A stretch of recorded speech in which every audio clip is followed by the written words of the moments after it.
말씀드리는 이유 중에 하나도 제가 한번 실수를 했어요. 손을 다치시거나 아닌 분이 있었던 거야. 그래가지고 제가 꼭 확인을 해요. 그래서 10개 다 맞습니다. 그리고 여기다 번호를 한번 붙여볼게요.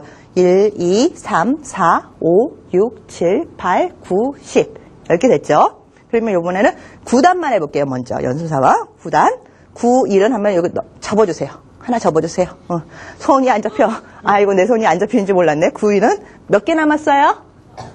9개. 그쵸? 9개 남았어요? 아유, 힘드시죠? 네. 그 다음에 다시 펴주세요. 요번 두 번째 손가락을 갖다 접어줄게요. 9, 2. 요 10단이에요. 여기 10단이에요. 10. 몇 개 남았어요? 그쵸? 8개 맞아요? 다시 펴주세요. 9, 3. 세 번째 손가락 접어주세요. 몇 개 남았어요? 27. 맞아요? 이제 신기해하시기 시작했어요. 다시 올려주세요. 9, 4. 네 번째 거 접어주세요. 몇 개 남았죠? 30. 여기는 1단이 6. 그쵸? 다시 펴주세요. 9, 5. 45. 맞죠? 여기 다시 펴주고 9, 6. 54. 그쵸? 다시 펴주세요. 9, 7. 63. 다시 펴주세요. 9, 8. 72. 다시 펴주고 9, 9. 81. 이거 진짜 힘드네. 그쵸? 90은 90 나오죠? 99개 나오죠? 다 내려주세요. 그래서 어떻게 보면 촉각적인 아이들한테는 외우는 것보다는 이렇게 몸을 활용해서 할 수 있는 방법을 갖다가 써주기도 한다는 거. 그러니까 꼭 한 가지 방법으로만 하지 마시고 한 가지 잣대로 하지 마시고 다른 잣대. 왜 지금 이 말씀을 드냐면요.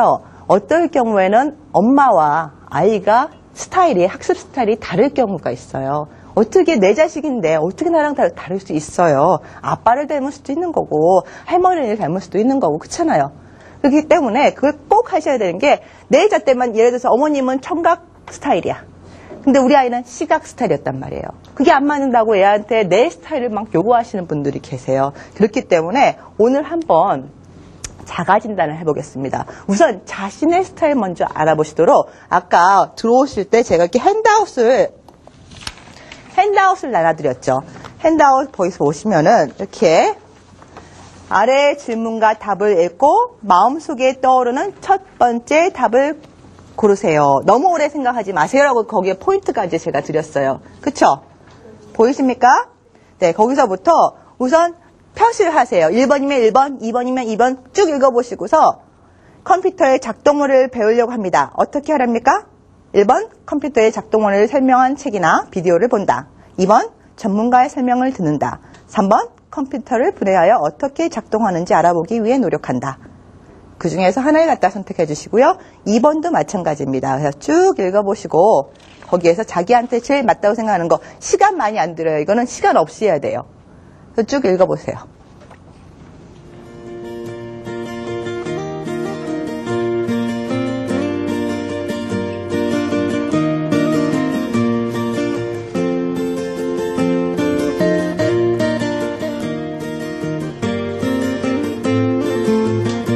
다 하셨나요?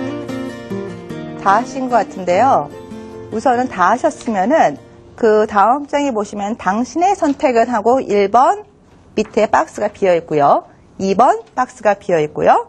3번 박스가 비어 있습니다. 그럼 1번을 갖다가 선택한 걸 한번 쉬어보세요. 몇 개가 나왔는지. 그래서 쉬어서 나는 1번 선택한 게 5문항은 내가 1번을 선택했네. 그러면은 1번에다가 5개라고 써주시면 되고요.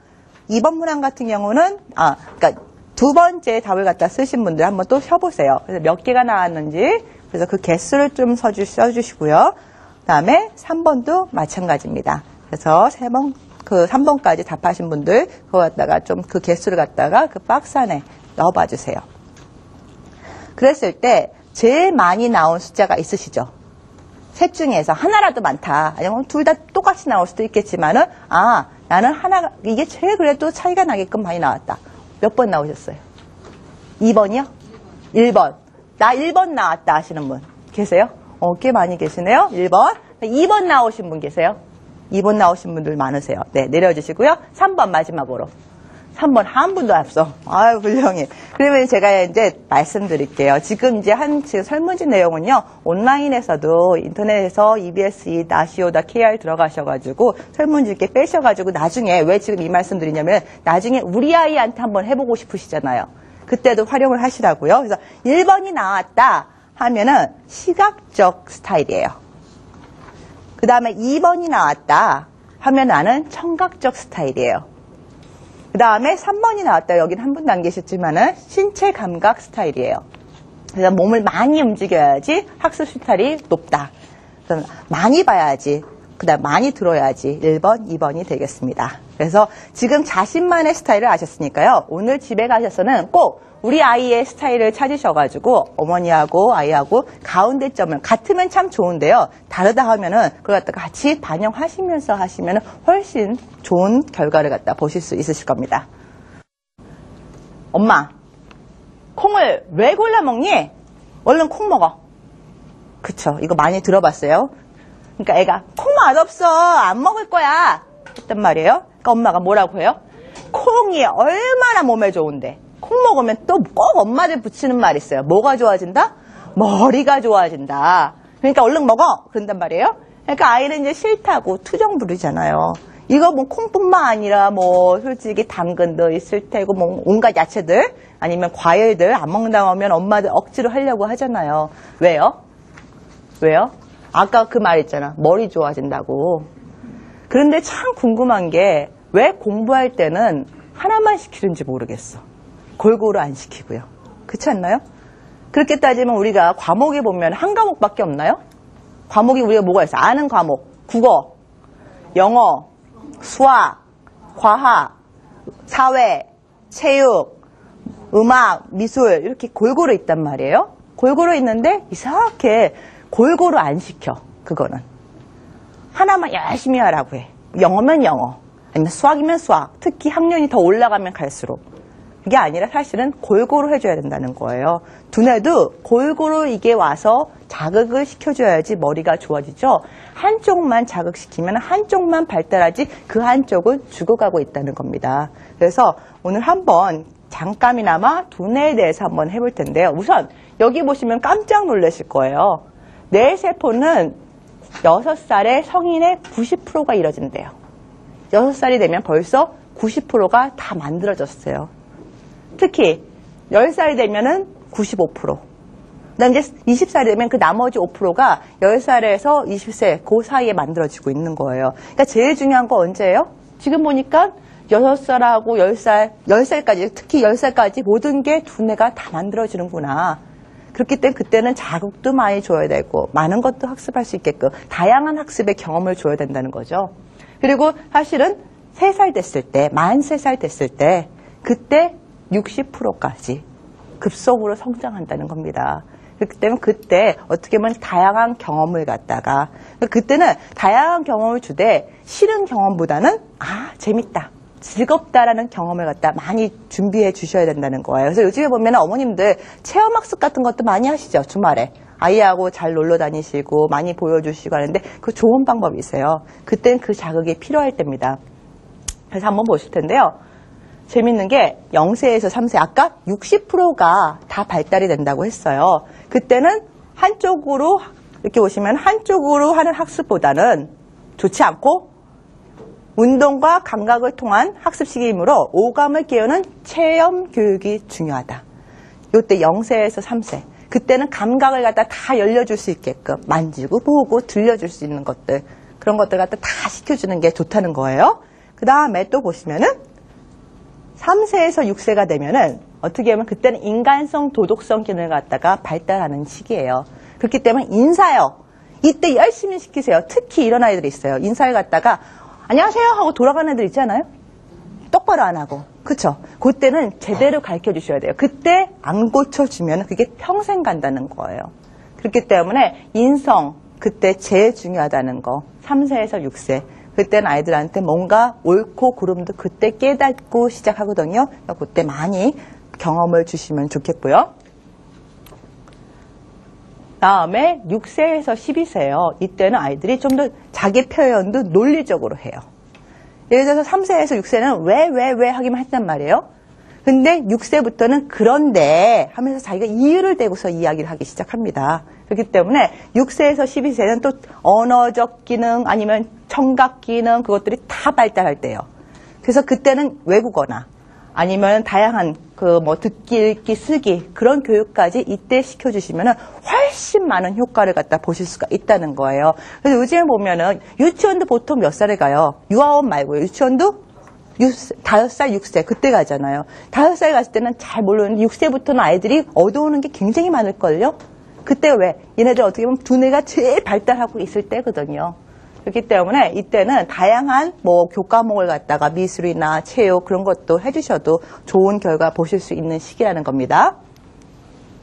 그래서 제가 이 슬라이드 같은 경우는 그때 특히 뭐 13개월, 18개월 때는 보통 한 단어만 해요. 엄마, 아니면 물, 밥 그렇게 요 단어만 할 때예요. 근데 바로 이제 2살 돼, 만 2살이 될 때는 왜냐면은 3개에서 5개까지. 그래서 2단어로 나 좋아, 나 물 줘. 그 정도까지 또 2단어까지 좀 아까는 한 단어였어요. 요번엔 2단어. 그 다음에 또 보시면은 2살 이후에는 엄청납니다. 200개, 300개까지 저장할 수가 있어요. 근데 여기서 놀라지 마세요. 그 다음이요. 바로 3세가 되면은 900개까지 돼요. 어휘가요. 그러니까 얼마큼 주느냐예요. 어머니가 얼마큼 다양한 어휘를 쓰느냐에 따라서 우리 아이가 습득할 수가 있다는 거예요. 그 정도까지 저장이 가능하다는 거죠. 그때는 영어든 중국어든 일본어든 뭐 상관없어 한국어든요. 그게 다 습득이 돼요. 그냥 그때는 그걸 언어로서 그러니까 다른 언어로 받아들이는 게 아니라 하나의 공통적으로 받아들이기 때문에 그때는 우리 아이들은 뭐 일본어다 영어다라는 구분 못합니다. 그냥 받아들인다는 거예요. 그 다음에 4세 이후가 되면은 나 싫어 아니면 문장을 갖다 변형까지 할 수 있다는 시기예요. 그 다음에 제일 재밌는 게 이때 5세 아까 제가 5세 6세는 60% 막 넘어간다고 했잖아요. 그 어휘수가 2,000에서 3,000개를 번쩍 올라가 버려요. 아까 900개의 단어에서요. 어휘에서요.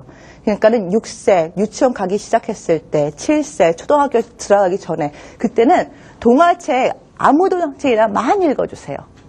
그래서 동화책을 많이 읽어줌으로 해서 아이들이 어휘 실력도 높이고 그 다음에 다양한 내용도 알 수가 있고 할 수 있게끔 그때 좀 많이 해주시면 좋으실 거예요. 근데 또 이제 우리 아이 지금 초등학교 2학년인데 어떡하죠? 괜찮습니다. 아까 12세까지 초등학교 고학년까지 되니까 그때는 지금 막 발달하고 있을 때니까는 많이 활용해 주세요. 그 다음에 또 뇌는요. 한쪽 뇌만 되어 있는 게 아니라 우리 뇌는 좌뇌와 우뇌 이렇게 2개의 파트로 나눠져 있는데 어머님들께 살짝 주먹 좀 줘보세요. 살짝 주먹 줘보세요. 붙여주세요. 이게 어머님 지금 뇌 사이즈예요. 어머 뇌가 이렇게 조그맣어? 하실 텐데 그러면 큰 사람은 손 큰 사람은 뇌도 크겠네요? 그건 아니고 이게 보통 평균 사이즈라는 거예요. 보통 평균 그러니까 별로 크진 않아요. 우리 뇌가. 이게 좌뇌고 우뇌라고 할 텐데 지금 좌뇌 같은 경우는 지금 혹시 오른손잡이 있으세요? 오른손잡이. 그분들은 다 지금 어떻게 하면 좌뇌를 갖다 쓰시고 계신 거예요. 혹시 왼손잡이 있으세요? 왼손 쓰시고 계신 분? 지금 한 분도 안 계시지만 왼손 같은 경우는 우리 우뇌에서 이렇게 관리하고 있는데요. 지금 보시면 제가 빨간 글씨를 써놓은 게 있어요. 좌뇌는 언어뇌, 그 다음에 우뇌는 이미지뇌. 그렇기 때문에 뭔가 사람을 볼 때 혹시 사람의 얼굴부터 본다. 아니면 제가 여기다 명찰을 달고 있었어요. 그러면 얼굴은 안 보지만 이름표부터 보는 사람 분명히 있을 거예요. 예를 들어서 어느 레스토랑을 갔어요. 음식점을 갔어요. 음식점을 갔을 때도 그 음식점의 그 모양을 보는 게 아니라 음식점의 간판부터 보는 분들 있죠. 그래서 경우 간판부터 이름부터 보는 사람들은 좌뇌가 먼저 발달되어 있는 거예요. 하지만 저 집 어떻게 2층 집으로 참 예쁘게 했네. 문도 저렇게 흰색 문으로 갖다 예쁘게 하고 색깔도 보이고 이미지가 먼저 보여요. 그런 사람들은 우뇌가 발달되어 있는 거예요. 그래서 아이들 표현을 한번 잘 들어보세요. 아이들 표현을 잘 들었을 때 아이들은 간판을 읽는다기보다는 어떤 아이들은 뭐 그림 엄마 저거 너무 예쁘다. 저기 꽃도 있고 저기 나무도 있고 뭐 그런 거부터 표현한 아이가 있잖아요. 그럴 경우는 우뇌가 발달되어 있다는 거. 그래서 좌뇌와 우뇌의 역할을 보시면은 좀 이렇게 비언어적이다. 그다음에 좀 아까 그림부터 잘 기억한다? 아니면은 영화 봤을 때 우는 분 있으세요?